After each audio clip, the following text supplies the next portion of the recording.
आज की हमारी भयावह दास्तान जुड़ी है उत्तराखंड के एक शख्स महेश भंडारी से। महेश जी एक बस ड्राइवर हैं और ये कहानी हम आपको उनके ही नजरिए से सुनाने जा रहे हैं।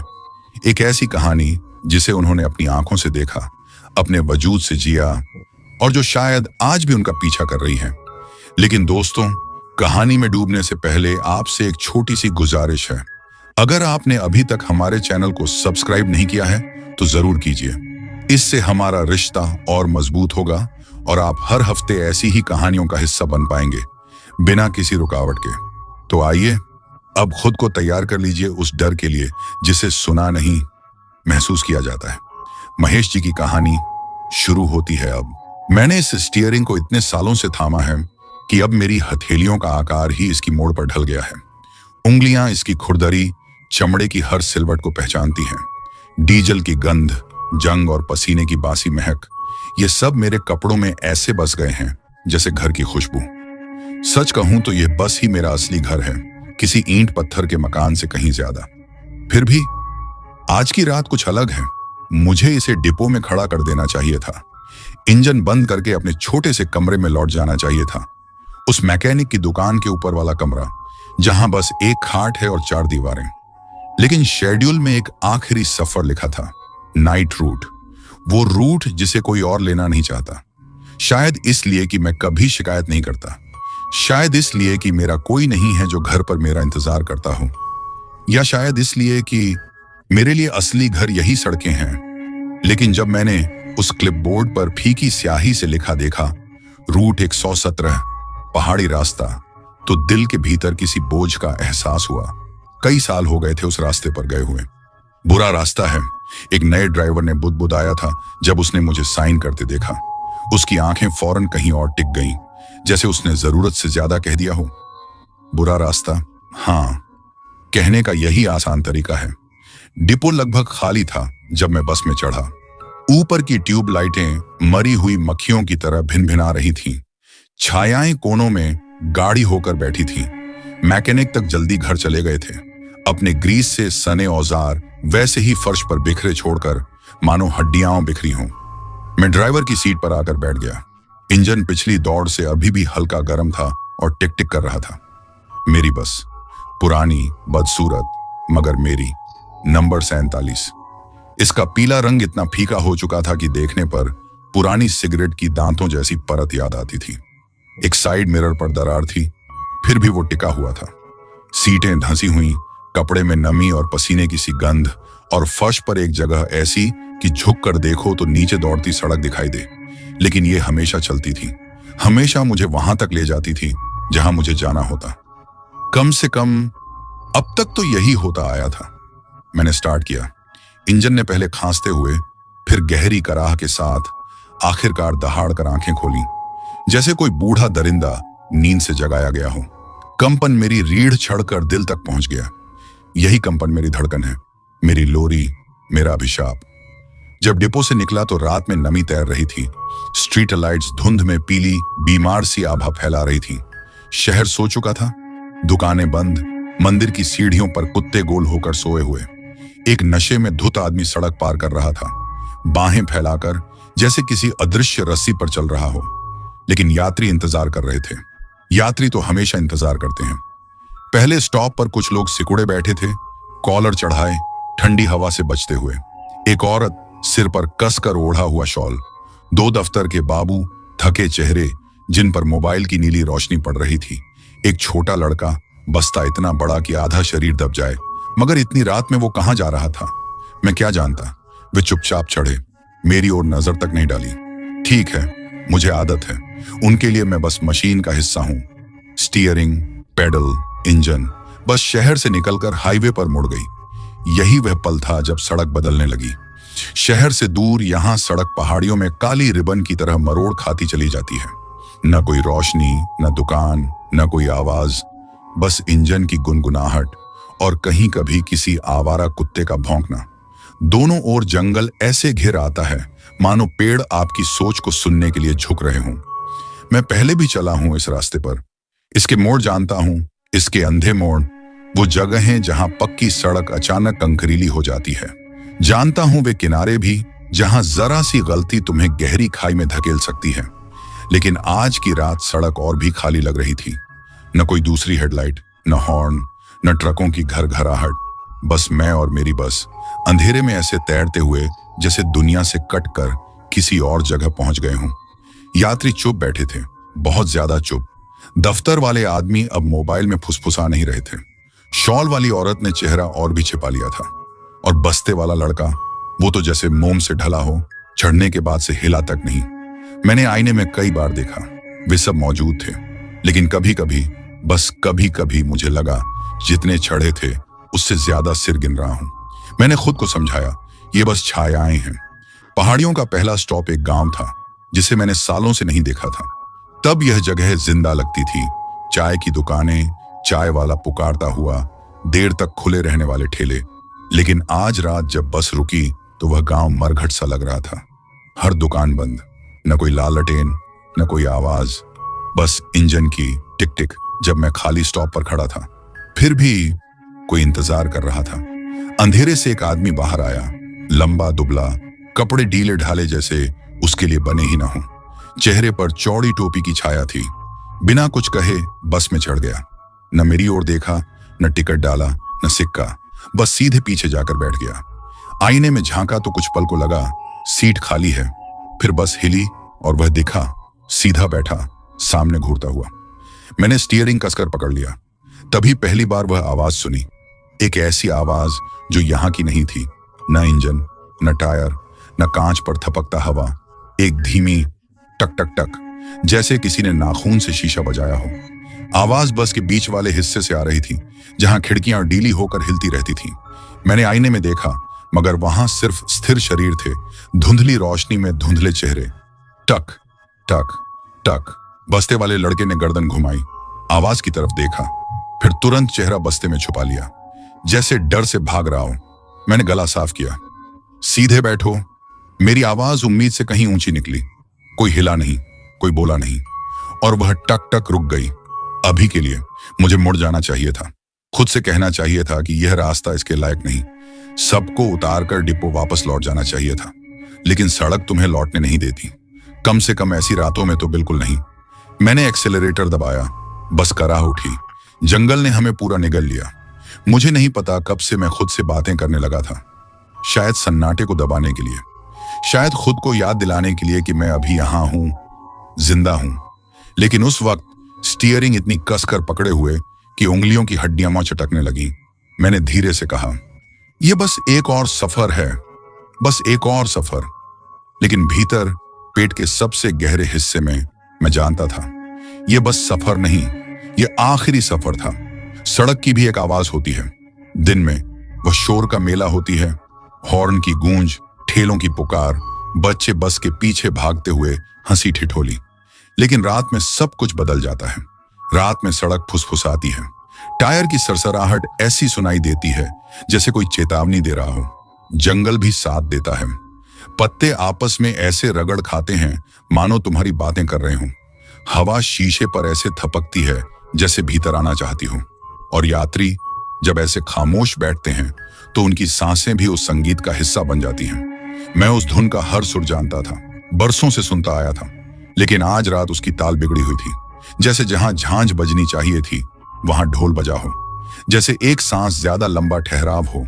शायद मैंने बहुत रात की ड्यूटियां कर ली थी, शायद धुंध गाड़ी होकर आवाजों के खेल खेल रही थी।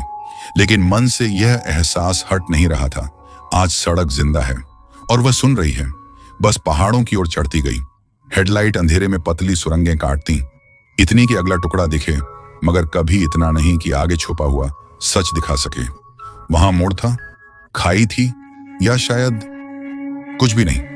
मेरी आंखों से ज्यादा भरोसा मेरी मांसपेशियों को था।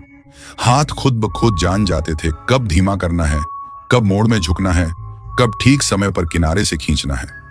रीढ़ हमेशा उसी मोड़ पर झंझना जाती थी जहां सालों पहले एक ट्रक गिरा था।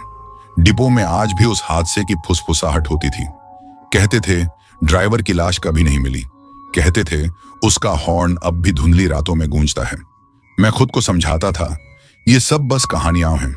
लेकिन फिर भी उस मोड़ से गुजरते हुए मैंने हॉर्न दबाया, एक बार, फिर दो बार। आवाज धुंध ने निगल ली और फिर बहुत हल्के से मुझे लगा किसी और हॉर्न ने जवाब दिया। मेरी नजर फौरन आईने पर गई। यात्री जस के तस बैठे थे। दफ्तर वाले अब ऊँघ रहे थे, सिर अजीब अजीब कोण पर झुके हुए। शॉल वाली औरत ने चेहरा अब भी छिपा रखा था। बस्ता पकड़े लड़का उसे ऐसे थामे था जैसे वहीं उसे जमीन से बांधे हुए हैं। और पीछे टोपी वाला आदमी, सीधा, अकड़ा हुआ, बहुत ज्यादा सीधा, जैसे कोई पुतला कुर्सी पर टिकाया हो। छायाएं इतनी गहरी थीं कि साफ नहीं दिख रहा था, लेकिन एक पल को लगा वह सामने नहीं मेरी ओर मुड़ा है। और उसका चेहरा सिर्फ अंधेरा। मैंने पलक झपकाई, फिर देखा वह सामने ही बैठा था। स्टीयरिंग मैंने और कस लिया। शहर के बाद पहला असली स्टॉप सड़क किनारे का एक ढाबा था। मुझे अच्छी तरह याद था। तेज रोशनी, गरम तेल में छनती पराठों की महक, चाय की खुशबू जो भूख न होने पर भी पेट में गुड़गुड़ाहट करवा दे। लेकिन जब बस वहां रुकी तो ढाबा गायब था। ढांचा मौजूद था, हाँ, मगर अंधेरे में डूबा हुआ। शटर गिरे हुए, बोर्ड बीच से टूटा, आधे अक्षर तार से लटकते हुए। बाहर की बेंचें उल्टी पड़ी थीं, एक बीच से फटी हुई, जैसे किसी ने कुल्हाड़ी मारी हो। मैंने इंजन चालू रखा और दरवाजा आधा खोला। आमतौर पर इस समय कोई ना कोई चाय वाला दौड़ कर आता, लेकिन यहाँ की खामोशी इतनी भारी थी कि सीने पर हाथ रखे जैसे दबा रही हो। शॉल वाली औरत ने पहली बार चेहरा उठाया, बस इतना कि उसके होंठ दिखाई दिए। वे हिले, एक फुसफुसाहट, इतनी धीमी कि मैं सुन नहीं पाया। फिर उसने शॉल और कसकर खींच ली और सिर झुका लिया। बस्ते वाला लड़का सिसक पड़ा। मैंने बिना उतरे दरवाजा बंद कर दिया। गियर बदलते ही बस कराह उठी और सड़क पर वापस उतर गई। काफी देर तक कुछ नहीं हुआ। सड़क ऊपर की ओर चढ़ती गई। धुंध गाढ़ी होती चली गई। जंगल पास आता गया। शाखाएं छत से रगड़ खा रही थीं। इंजन की गुनगुनाहट एक सीधी, लगभग सुकून देने वाली लय में चल रही थी। और फिर टक टक टक, फिर वही, इस बार जोर से, बस के बीचों बीच से। मैंने झटके से आईने में देखा। टोपी वाला आदमी वैसा ही बैठा था। औरत हिली तक नहीं। दफ्तर वाले गहरी नींद में डूबे थे, लेकिन आधी पंक्ति के पास वाली खिड़की पर धुंध जम गई थी, जैसे किसी ने चेहरा कांच के बहुत करीब ले जाकर सांस छोड़ी हो। और वहां उभरा एक छोटा हाथ का निशान, इतना छोटा कि किसी यात्री का नहीं हो सकता था, लड़के का भी नहीं। मेरे पैर अचानक ब्रेक पर पड़ गए। बस झटके से कांपी। टायर भीगी डामर पर चीख उठे। दफ्तर वाले गालियां बकते हुए जाग उठे। लड़का चीख पड़ा, क्या हुआ? उनमें से एक गरजा, कुत्ता। मैंने सूखे गले से कहा, सड़क पार कर गया। मैंने दोबारा उस खिड़की की ओर नहीं देखा, बस एक्सेलरेटर दबाया और चल पड़ा। लेकिन आईने में लगा जैसे वो हाथ का निशान अब भी मौजूद था, थोड़ा नीचे खिसकता हुआ, जैसे कोई उंगलियां कांच पर रेंग रही हों। सड़क अब संकरी होती जा रही थी। जंगल हटकर एक ओर ऊंची चट्टानें उठ खड़ी थीं और दूसरी ओर नीचे सिर्फ धुंध और खाई।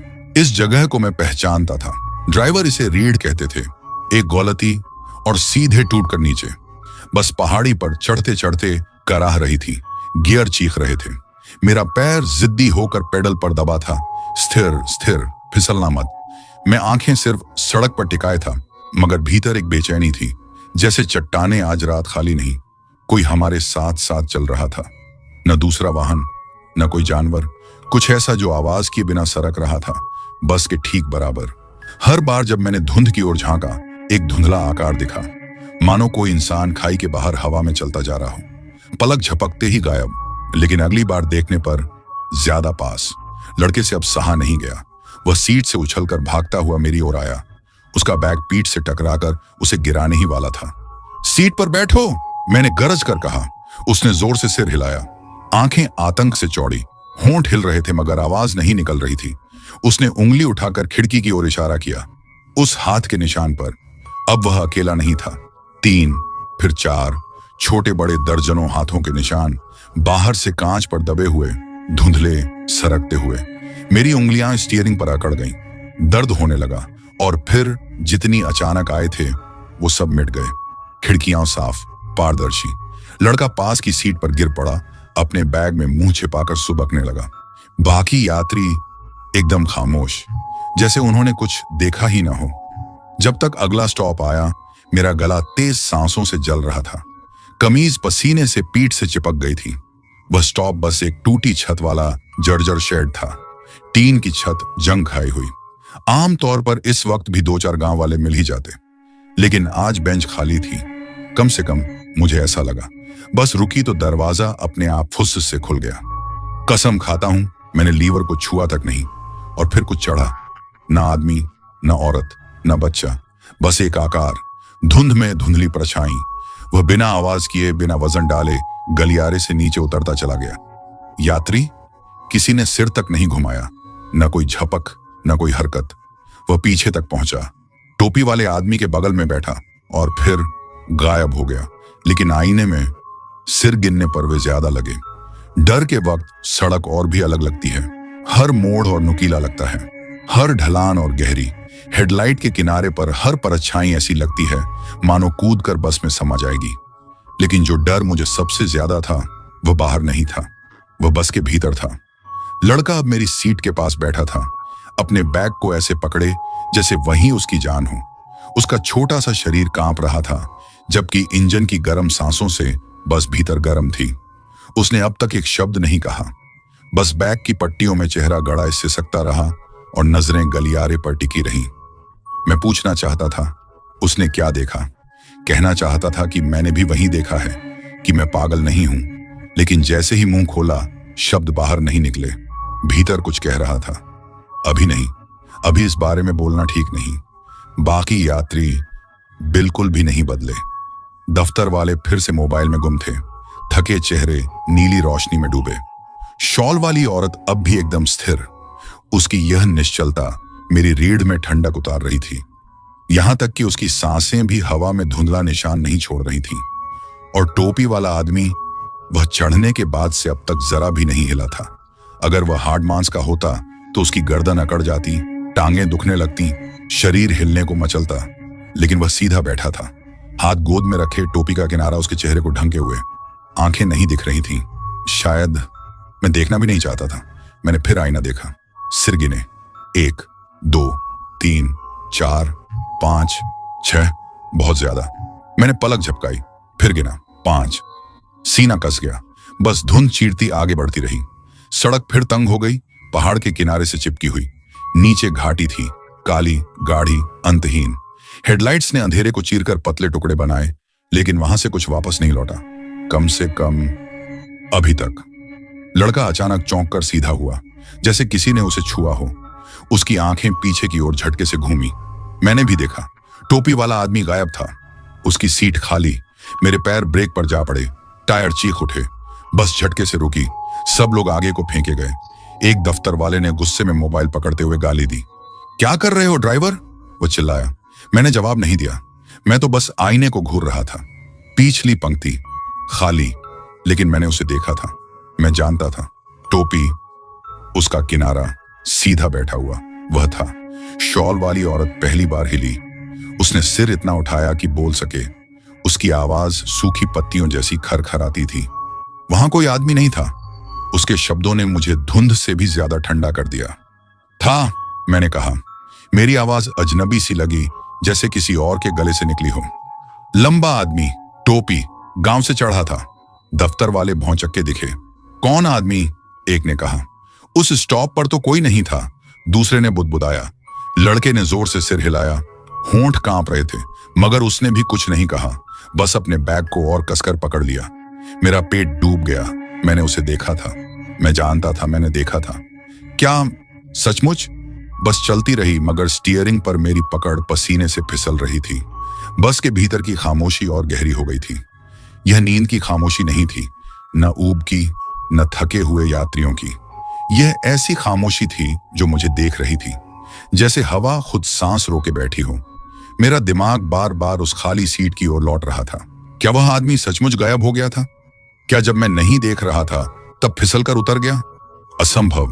दरवाजा तो खुला ही नहीं, और खुल भी जाता तो कहां जाता? बाहर तो सिर्फ खाई थी और धुंध। फिर भी बाकी सबको यकीन था कि वह कभी था ही नहीं। लड़का जानता था, उसकी चौड़ी डरी हुई आंखें सब कह रही थीं, लेकिन वह भी कुछ बोल नहीं रहा था। और मैं अब अपनी ही याददाश्त पर भरोसा नहीं कर पा रहा था। धुंध और गहरी हो गई। हेडलाइट से बाहर की दुनिया पूरा पूरा निगल गई। सड़क टायरों के नीचे पतली लगने लगी, जैसे कभी भी टूटकर खाई में समा जाएगी। और तभी वो आवाज फिर लौटी। इस बार खिड़की पर नहीं, छत पर, धीमी, ठहरी हुई, धप धप धप। दफ्तर वाले झगड़ते झगड़ते चुप हो गए। उनकी नजरें ऊपर टिक गईं। लड़के ने सिसकते हुए अपने कान ढक लिए। मैंने स्टीयरिंग को स्थिर रखा, हालांकि हर नस चिल्ला रही थी कि बस रोक दूं। कुछ छत पर रेंग रहा था, भारी, धीरज से। वह पीछे से आगे की ओर बढ़ रहा था। हर कदम पर धातु दबती, रोशनी कांप जाती। धप धप धप। अब ठीक मेरे ऊपर। मैंने हिम्मत करके ऊपर देखा। छत हल्की झुकी हुई थी, मानो कोई उभार उसे नीचे दबा रहा हो। और फिर सन्नाटा। जो भी था वह जा चुका था, या शायद इंतजार कर रहा था। अगला स्टॉप किसी वरदान जैसा लगा। टिन की छतों वाले झोंपड़ों का एक झुंड, हवा में झूलता एक लालटेन। जैसे ही मैंने बस धीमी की, सुकून सा महसूस हुआ। लोग, जिंदगी, गवाह। लेकिन जैसे ही बस रोकी, लालटेन और तेज झूलने लगी। और तभी एहसास हुआ, वह किसी कांटे से नहीं झूल रही थी, वह रस्सी से झूल रही थी, फंदे से। झोंपड़ियां खोखली थीं, दरवाजे तिरछे लटक रहे थे। न कोई आवाज, न कोई हलचल, बस वही लालटेन की कराहती हुई आवाज। आगे पीछे, आगे पीछे। लड़का चीख पड़ा। दफ्तर के आदमी गालियां देने लगे और शॉल ओढ़ी औरत, वह हंसी, धीमे, सूखे स्वर में, जैसे हड्डियां आपस में टकरा रही हों। मैंने दरवाजा पटक कर बंद किया और एक्सेलरेटर दबा दिया। बस गरजती हुई रात को चीरती चली गई, उस भूतिया गांव से भागती हुई। सड़क अब और भी संकरी होकर पहाड़ों के भीतर उतर रही थी। मेरा सीना सांसों से जल रहा था। स्टीयरिंग पकड़ते पकड़ते उंगलियां दुखने लगी थीं। और तभी कुछ हिला। आईने में देखा, खाली पिछली सीट से एक आकृति उठ रही थी, लंबी, दुबली, चेहरे पर झुकी हुई टोपी की चौड़ी किनारी। दिल जैसे नीचे गिर गया। वह लौट आया था, वही आदमी जिसके होने से सब इनकार करते थे। वह गलियारे में खड़ा था, बस की हलचलों के साथ झूलता हुआ, कदम दर कदम धीरे धीरे आगे बढ़ रहा था। किसी ने ध्यान नहीं दिया, न दफ्तर वाले, न वह औरत, सिर्फ लड़का, बैग को भींचे, आंखें चौड़ी, बिना आवाज के डर से कांपता हुआ। टोपी वाला आदमी बीच रास्ते में रुका, सिर थोड़ा झुकाया, चेहरा अब भी छाया में छिपा रहा, और फिर गायब, धुएं की तरह, मानो हवा में बिखर गया हो। मैंने जोर से ब्रेक मारे, बस चीखती हुई रुक गई। सवारियां चिल्लाईं। मैं पलटकर चिल्लाया, तुम लोगों ने देखा? देखा ना, अभी तो यहीं सामने चलता हुआ। दफ्तर वाले घूरने लगे। किसे देखा? एक ने गुस्से में कहा। यहां कोई नहीं है, दूसरा बड़बड़ाया, फोन जेब में डालते हुए। शॉल वाली औरत बस मुस्कुराई, होंठ फीके, लगभग सफेद। और लड़का, वह बैग में चेहरा छुपाकर सिसक पड़ा। मैंने शीशे में फिर गिनती की, 1 2 3 4 4। एक कम। कोई सवारी गायब थी, पर मुझे याद ही नहीं कि कौन। सड़क घाटी में उतर रही थी और घंटों बाद पहली बार दूर रोशनियां दिखी, छोटी छोटी सुनहरी बिंदुओं जैसी, मानो जमीन पर सितारे बिखरे हों। जिंदगी के निशान। लोग जग रहे हैं, खाना बना रहे हैं, बातें कर रहे हैं। छाती थोड़ी ढीली हुई। सभ्यता, पनाह, सबूत कि मैं किसी भटकी हुई दुनिया में नहीं चला आया। लड़का हल्का सा हिला, लाल आंखों में चमक लौटी। बैग पर उसकी पकड़ जरा ढीली हुई। दफ्तर वाले भी सीधा होकर बैठे, चेहरे पर थोड़ी राहत। बस शॉल वाली औरत ही स्थिर रही, मानो उसे पहले से ही पता हो आगे क्या है। हम आधी रात के बाद गांव में दाखिल हुए। गांव जिंदा दिख रहा था। खुली खिड़कियों वाली दुकानें, नाई झाड़ू लगाता हुआ, दर्जन औरत कपड़ा तह करती हुई, चूल्हों से उठता धुआं, हवा में खाने और लकड़ी की खुशबू। बच्चे मिट्टी में क्रिकेट खेल रहे थे। उनकी हंसी रात को चीर रही थी। कई घंटों में पहली बार बस हल्की लगी। दफ्तर वाले चाय की बातें करने लगे। लड़के ने फुसफुसाकर कहा, आखिरकार। मैंने बस धीमी की।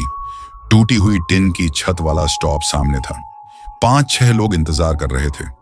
बस रुकी तो उन्होंने हाथ हिलाया। मैंने दरवाजा खोला, वे चढ़े। कम से कम ऐसा लगा। पहला आदमी, मोटी मूंछों वाला, करीने से संवारी हुई। उसने मुझे देखा, सर हिलाया, लेकिन आंखें न झपकी न हिली। दूसरी, गोद में बच्चा लिए औरत। बच्चे का सिर कंधे पर लटक रहा था, बहुत ढीला, अस्वाभाविक। तीसरी, लकड़ियों का गट्ठर उठाए छोटी लड़की, कदम ऐसे रखे जैसे किसी ने रस्सियों से बांध दिया हो।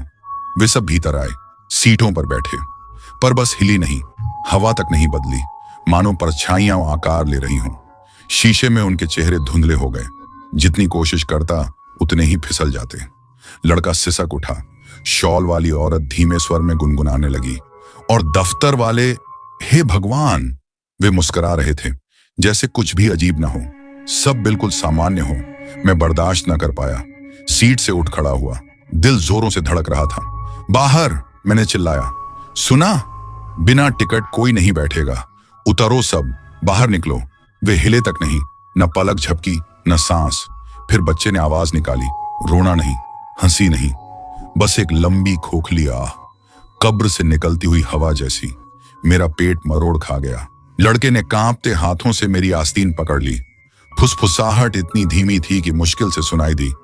ये असली नहीं है। मैंने उसकी तरफ देखा, चेहरा पीला, आंखें भीगी हुई, बस वही जिंदा डर था बस में। जब फिर सीटों की ओर देखा, सब खाली थी। दफ्तर वाले झुंझला गए। ड्राइवर, ये क्या तमाशा है? एक गर्जा। यहीं रुके रहेंगे क्या? चलाओ बस। हाँ, दूसरा बोला, पहले ही देर हो गई है। उन्होंने देखा ही नहीं, या शायद देखने से इनकार कर दिया। शॉल ओढ़ी औरत ने आखिरकार सिर उठाया। चेहरा आधा अंधेरे में छिपा था, लेकिन मुस्कान शीशे जैसी नुकीली चमक रही थी। चलाओ, उसने फुसफुसाया। मैंने गला निगला और मैंने चला दी। गांव पीछे छूट गया, पर कुछ था जो भीतर चुपता रहा। दुकानें, लोग, बच्चे, सब एक ही ढंग से चल रहे थे। नाई की झाड़ू जमीन से उठी ही नहीं। दर्जन के कपड़े की तह कभी पहले कोने से आगे नहीं बढ़ी। बच्चों का बल्ला कभी गेंद को छू ही नहीं पाया। बस चक्र, दोहराव, जैसे टूटी रील पर अटकी हुई नाटक की परछ आई।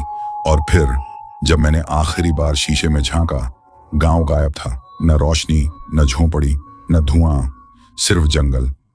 सड़क फिर ऊपर चढ़ने लगी, हमें धुंध के और भीतर खींचते हुए। सिर भारी हो रहा था, स्टीयरिंग बोझिल। लड़का अब भी पास बैठा था, अपने बैग में कुछ बड़बड़ा रहा था, शायद प्रार्थना या कोई नाम। दफ्तर वाले अब भी काम की डेडलाइन पर झगड़ रहे थे। आवाजें कटीली, छोटी सी बात पर टकराती हुई। औरत गुनगुना रही थी, धीमी, टेढ़ी सी धुन, जैसे किसी अनदेखी लय से ताल मिला रही हो। और उनकी पीछे की सीटें अब गिन नहीं पा रहा था, कभी 4, कभी 6, कभी उससे भी ज्यादा। आकृतियां बदलती, चेहरे धुंधले। जो सवारी एक पल पहले नहीं थी, अगले पल वहीं बैठी मिलती, और पलक झपकते ही गायब। बस अब सिर्फ लोगों को नहीं ढो रही थी, वह उन्हें इकट्ठा कर रही थी। मैंने खुद को सड़क पर टिकाए रखा। एक मोड़, एक सांस, बस यही। लेकिन फिर धुंध के किनारे पर एक आकृति खड़ी थी, लंबा, पतला, टोपी का किनारा चेहरा ढंकता हुआ। पेट मरोड़ खा गया। मैंने हॉर्न दबाया, लंबा, तेज, आवाज रात को चीरती हुई। पर आकृति टस से मस न हुई, ना हिली न चौंकी। बस एक हाथ उठाया और हाथ हिलाया। मैंने बस को झटके से मोड़ा। पहाड़ी किनारे से टकराते टकराते बचा। दिल धड़कता रहा, पसीना आंखों में टपकता रहा। और जब मैंने शीशे में देखा, वह अंदर था, पिछली सीट पर, टोपी झुकी हुई, बस देखता हुआ। टोपी वाला आदमी हिला तक नहीं, न बस के झटकों पर, न ब्रेक की चीख पर। वह पीछे की सीट पर बैठा रहा, टोपी झुकी हुई, छाया के भीतर छाया बनकर। लेकिन उसमें अब कुछ बदल गया था। वह अकेला नहीं था, अब उसके पास एक औरत बैठी थी। मुझे याद नहीं कि वह कब चढ़ी, याद नहीं कि बस कब रुकी, पर वह वहीं थी। चांदनी जैसी सफेद त्वचा, कंधों पर गीली रस्सी सी लटकी बालों की लटें। वह झुककर उसके कान की जगह पर किसी अंधेरे में फुसफुसा रही थी। लड़के ने भी उसे देखा। उसने मेरी बांह पकड़ ली, नाखून मेरी आस्तीन में धंसा दिए। होंठ हिले, पर आवाज नहीं निकली। डर ने उसकी जुबान छीन ली थी। दफ्तर वाले ध्यान ही नहीं दे रहे थे, वे अपने फोन पर किसी बात पर हंस रहे थे। शॉल वाली औरत लोरी गुनगुना रही थी, ऐसी धुन जो इस दुनिया की नहीं हो सकती थी। और मैं फिर से सिर गिन रहा था। 1, 2, 3, 4, 5, 6, 7, बहुत ज्यादा। मैंने सड़क पर नजरें जमाए रखी, मगर शीशा खींच रहा था। नई औरत अब गलियारे के पार झुक रही थी। उसका हाथ एक दफ्तर वाले के कंधे से छू गया। उसने कोई प्रतिक्रिया नहीं दी, हिला तक नहीं। उसकी उंगलियां ठहरी रहीं, लंबी, हड्डियों जैसी सफेद, नाखून काले। और फिर धीरे धीरे उसने उनकी गर्दन पकड़ ली। मैंने जोर से ब्रेक मारा, बस सड़क पर चीखती हुई रुकी। सब आगे को फेंके गए। दफ्तर वाले गालियां बकने लगे। लड़का चीख पड़ा, और जब मैंने फिर पीछे देखा, वह गायब थी, जिस आदमी को उसने छुआ था वह गर्दन सहलाता बोला, मच्छर। लेकिन मुझे पता था वहां कुछ था। बाहर जंगल और घना हो गया। डालियां छत पर पंजों सी खरोंच रही थी। धुंध टूटी खिड़की से भीतर घुसकर सवारियों के पैरों में लिपट रही थी। लड़का करीब झुककर आखिरकार फुसफुसाया, ये लोग इंसान नहीं हैं। उसकी आवाज कांप रही थी। ये इंतजार कर रहे हैं। किसका? मैंने पूछा। उसकी आंखें धुंधली रोशनी में चमक उठी, भीगी हुई। तुम्हारा। मैं रुक जाना चाहता था, बस रोक देना चाहता था। दरवाजे खोलकर भाग जाना चाहता था जब तक सांसें टूट न जाएं, लेकिन स्टीयरिंग ने मुझे पकड़ रखा था। हाथ जकड़े हुए, पांव पेडल पर जमे हुए। बस अब खुद चल रही थी, मुझे घसीटते हुए पहाड़ों के ओर भीतर। और सवारियां बढ़ रही थीं। हर बार पलक झपकते ही नई शक्लें, औरतें, बच्चे, आदमी, चेहरे धुंधले, चमड़ी पीली, कपड़े गीले, किसी दाग से भीगे जो कभी सूखता नहीं था।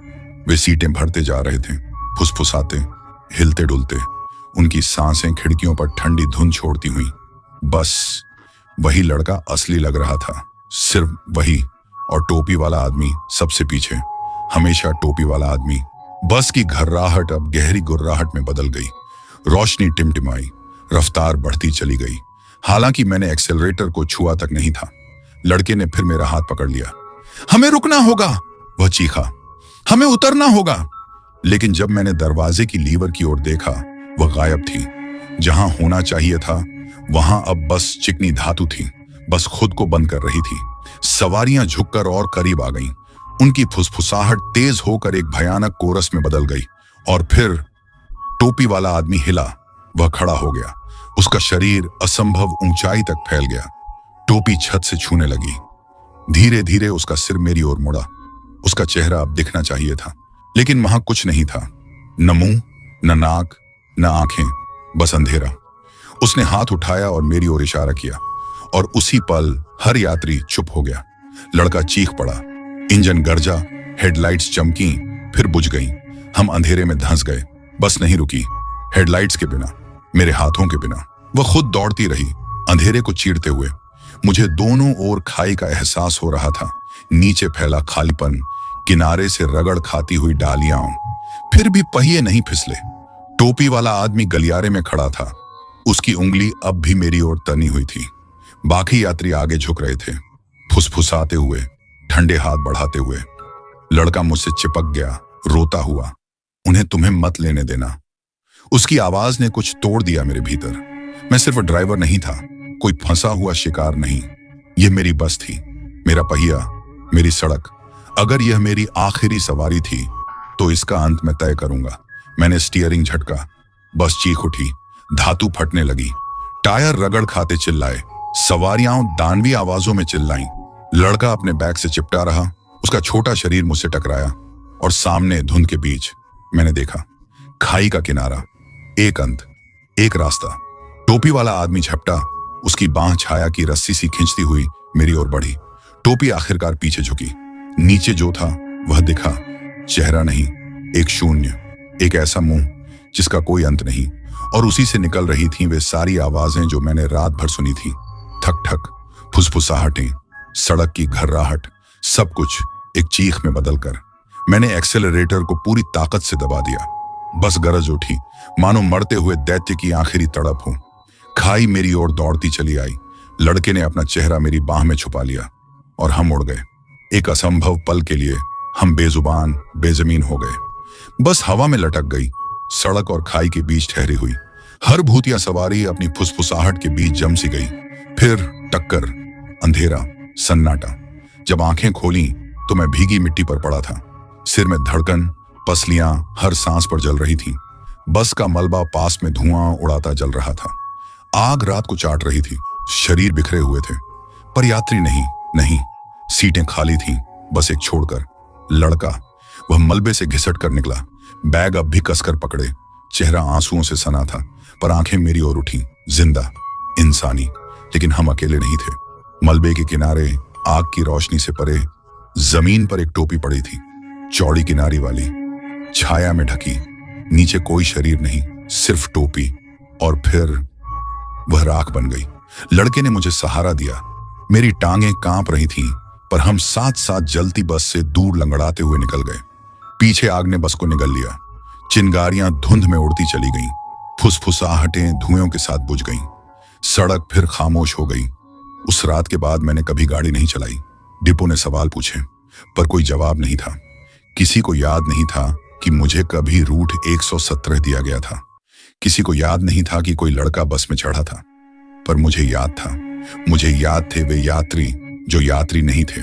मुझे याद था टोपी वाला आदमी, और मुझे याद थी वह पसंद, मेरी पसंद, जिसने उस सफर का अंत किया। कभी कभी जब रात को हवा खिड़कियां झकझोरती है तो मुझे अब भी ठक ठक सुनाई देता है। पर जब मैं उस लड़के को देखता हूं, अब बड़ा हो चुका, वही पुराना स्कूल बैग अब भी उसके पास, तो जानता हूं उसने मुझसे सब कुछ नहीं छीना। हम बच गए, बस नहीं, और न ही वह शराब। तो दोस्तों, ये थी हमारी आज की खौफनाक कहानी। कैसी लगी कमेंट में जरूर बताइए।